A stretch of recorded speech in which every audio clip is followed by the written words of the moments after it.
Hola, hola, hola, hola, mis queridos camaradas de la Profe Cata. Espero que todos se encuentren muy bien el día de hoy. Es un verdadero placer para mí estar con ustedes en un video más. Y en este video vamos a hablar de 10 diferencias que yo he encontrado comparando la educación en Costa Rica con la de Estados Unidos. Obviamente es desde mi punto de vista muy personal. Recuerden que aún yo tengo poca experiencia en este país y que no necesariamente lo que sucede en este estado en el que yo vivo va a ser lo mismo que sucede en el resto de los estados alrededor del mundo. Así que si alguien que trabaja en los Estados Unidos está viendo este video y puede ponerme ahí en los comentarios algunas otras cosas que nota que son diferentes, con mucho gusto el espacio está abierto. Pero bueno, empezamos con este top 10. No está en ningún orden en específico, es un orden aleatorio. Lo que quiere decir es que no necesariamente lo que voy a decir de primero es más importante que lo que voy a decir de último o viceversa. Son simplemente 10 cosas que he encontrado en esta travesía. Y la primera cosa de la que quiero hablar es el salario. Obviamente existe una diferencia bastante significativa entre el salario que gana un maestro o un docente en Costa Rica al salario que gana un maestro o un docente aquí en los Estados Unidos. Ahora, hay varios puntos que considerar. Obviamente en Costa Rica, entre más años de experiencia tengas, mayor va a ser tu salario, y si tienes algún recargo, eso también va a ayudar un poco en la carga salarial. Aquí también depende mucho de la escuela en la que estés trabajando. Recuerden que aquí el salario normalmente es por hora, aquí se paga por hora. Sí he descubierto que en algunos lugares como los daycares o los preescolares el salario no es tan bueno, y el salario en general de un docente aquí comparado con el de algún otro profesional sigue siendo un salario bajo. Así que si comparamos eso con nuestro país, podríamos decir que estamos equiparados, porque ya sabemos que en Costa Rica el salario de un docente es bastante bajo comparado con el de algún otro profesional. Entonces, ¿existen diferencias salariales? Sí las hay, pero hay que hacer una comparación dependiendo de la escuela en la que estés, de los años de experiencia que tengas y específicamente a lo que te dediques. ¿A qué me refiero? Obviamente un profesor universitario va a tener un mejor salario que una maestra que trabaja en una guardería o en un preescolar. Entonces, sí hay diferencias salariales, pero es importante hacer las comparaciones. Número 2, el horario. El horario me refiero a la jornada escolar. Aquí los niños van a la escuela regularmente entre 8 de la mañana como a 3 de la tarde. Va a depender mucho también de la escuela a la que estés o a la escuela a la que asisten, pero normalmente el periodo de tiempo que ellos pasan en la escuela es mucho más extendido que el periodo de tiempo que pasan nuestros estudiantes en Costa Rica en la escuela. Obviamente esto sin tomar en cuenta tiempos de pandemia o de COVID. Estemos hablando de un momento ideal o en la rutina diaria normal sin COVID. Entonces, la segunda diferencia es la jornada que los niños pasan en la escuela. Una tercera diferencia que he notado es los recursos. Aparentemente aquí contamos con mayores recursos que en Costa Rica. Va a depender también del distrito escolar, de la escuela a la que estés trabajando. Obviamente me refiero a una escuela privada o una escuela pública, porque aquí también tenemos escuelas privadas y públicas. Y hay una tercera categoría de escuelas que se llaman Charter School, que son escuelas que trabajan como en una dualidad. Tienen algunas reglas todavía de la escuela pública, pero también tienen su propia potestad, y normalmente esas escuelas tienen aún mayor recurso porque reciben muchas ayudas y donaciones, no solo del gobierno, sino de personas exteriores.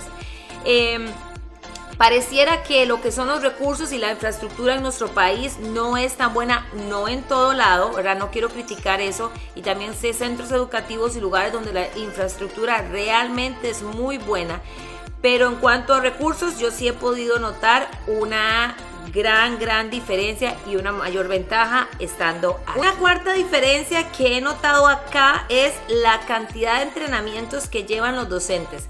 Acá nosotros llevamos un entrenamiento al menos una vez por semana y constantemente estamos recibiendo todo tipo de entrenamientos con materiales y ayudas para poder manejar nuestra clase de la mejor manera. Todos estos entrenamientos son enfocados a ayudarnos a nosotros como docentes a realizar aún mejor nuestra labor y obviamente todo en pro de nuestros estudiantes.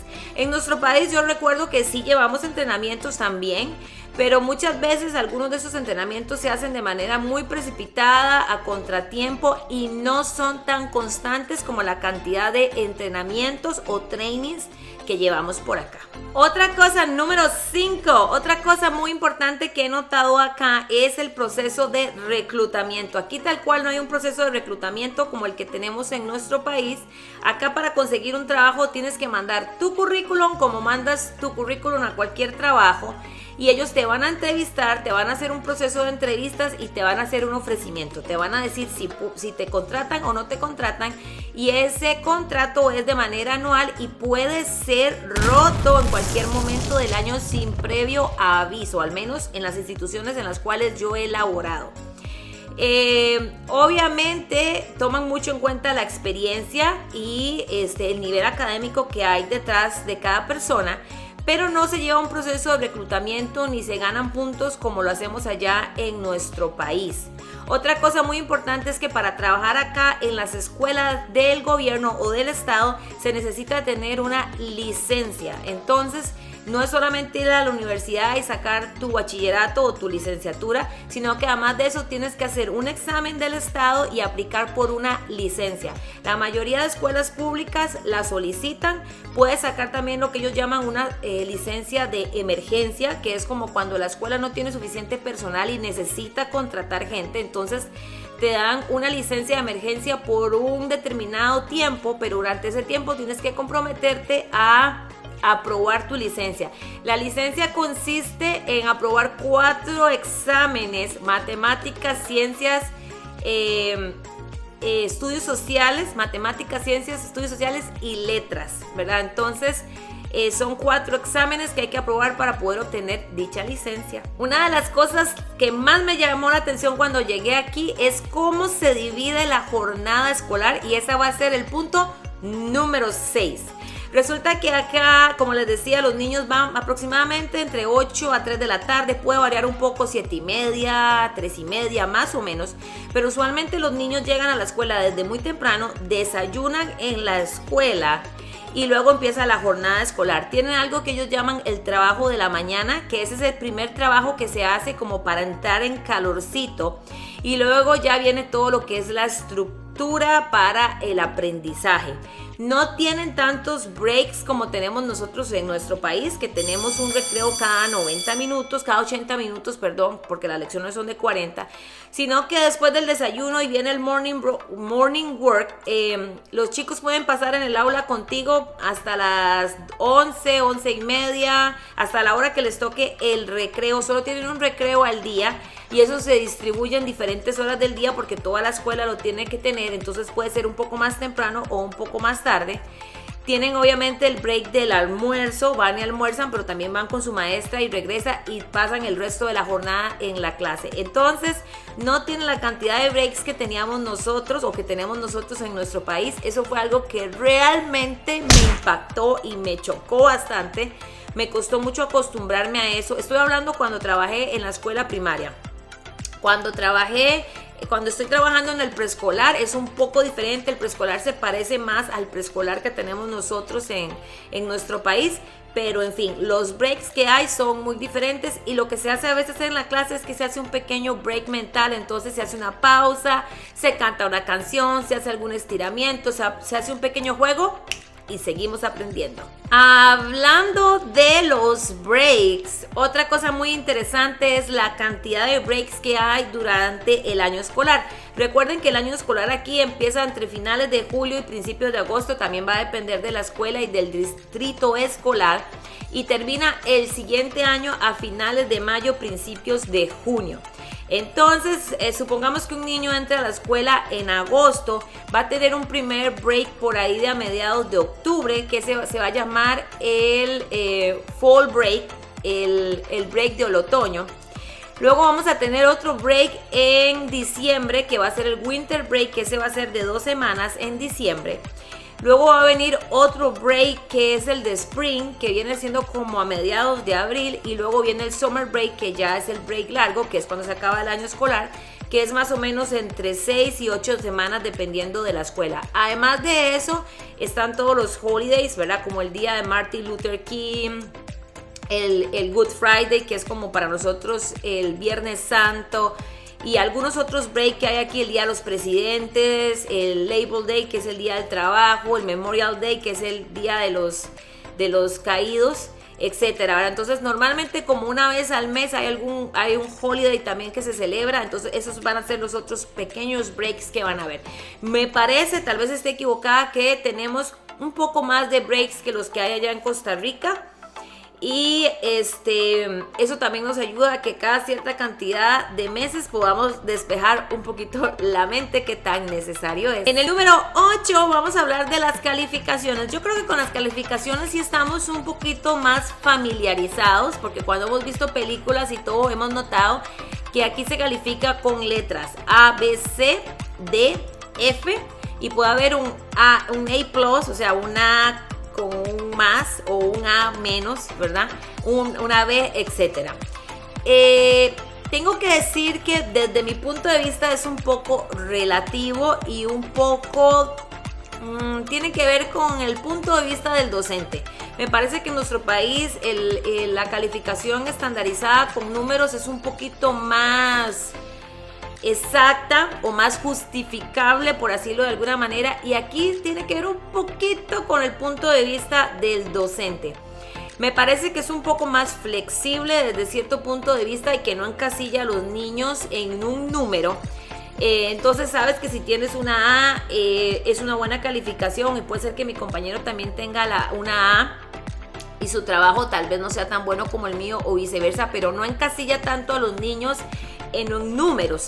Sin embargo, no estoy tan convencida todavía de este sistema de calificación que ha estado aquí de toda la vida, porque me parece aún muy relativo y muy con el criterio de número 9 vamos a hablar de la lectura. Algo que me encanta muchísimo aquí es que se le da demasiado énfasis a la lectura.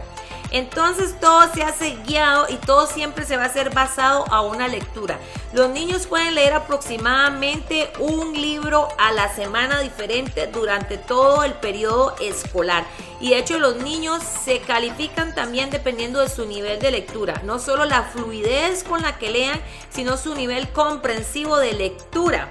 Entonces vemos a los niños desde el preescolar que empiezan a leer, y la maestra va a ir introduciendo diferentes libros, y basados en esos libros y en esa lectura semanal que se hace, de ahí se desligan todas las otras cosas que tienen que ver con el aprendizaje académico. Entonces de la lectura de un libro vamos a sacar la estructura de la oración, vamos a sacar vocabulario, vamos a sacar adjetivos, sustantivos y todo lo relacionado con el área de español, que en nuestro país yo sé que el ministerio ha tratado de que así se hace o se haga, pero estamos más acostumbrados a ir viendo las cosas como muy divididas. Entonces esta semana vamos a ver los sustantivos, esta semana vamos a ver los adjetivos, esta semana vamos a ver la oración, etcétera.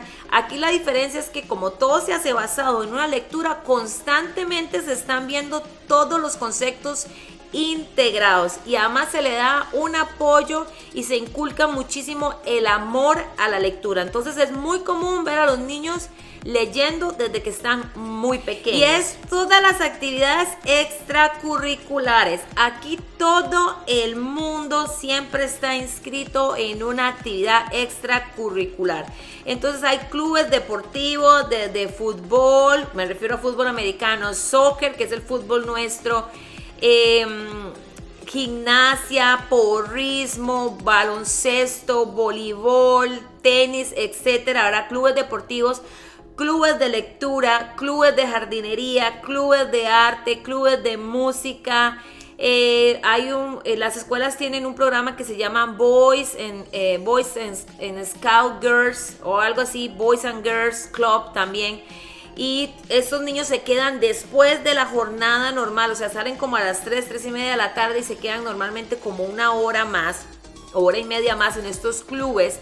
Y si no pertenecen a ningún club, Es muy común que se queden al after school. Eso es algo muy común que hay aquí también, el before and after school. Entonces son niños que entran antes de las horas escolares y salen después de las horas escolares. Pasan prácticamente todo el día en la escuela. Cuando digo prácticamente, es de 6 de la mañana a 6 de la tarde.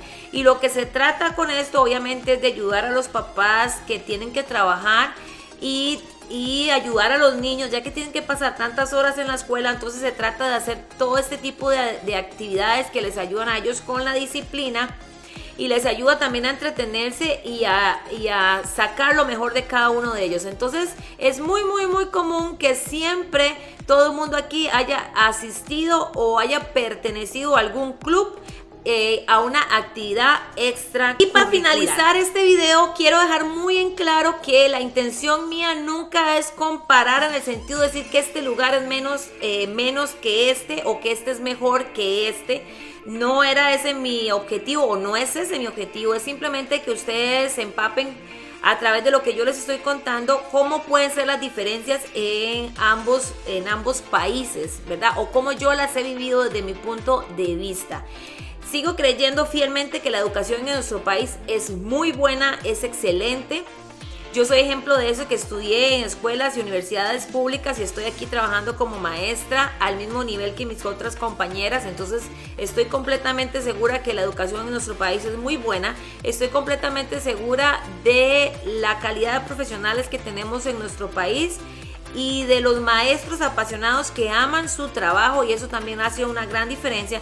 Simplemente la estructura o la forma en la que está elaborado el curso lectivo, la estructura escolar es diferente, pero eso no quiere decir que un lugar sea menos o que sea, mejor o no tan bueno que el otro. De hecho, yo podría hacer otro video contando algunas cosas y algunas experiencias de cosas que he visto aquí que me han llamado mucho la atención y que me han impactado.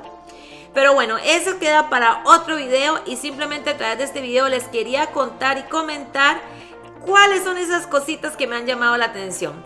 Si tienen más preguntas, no duden en dejarlas aquí en los comentarios para que podamos compartirlas y dar respuestas también a sus inquietudes.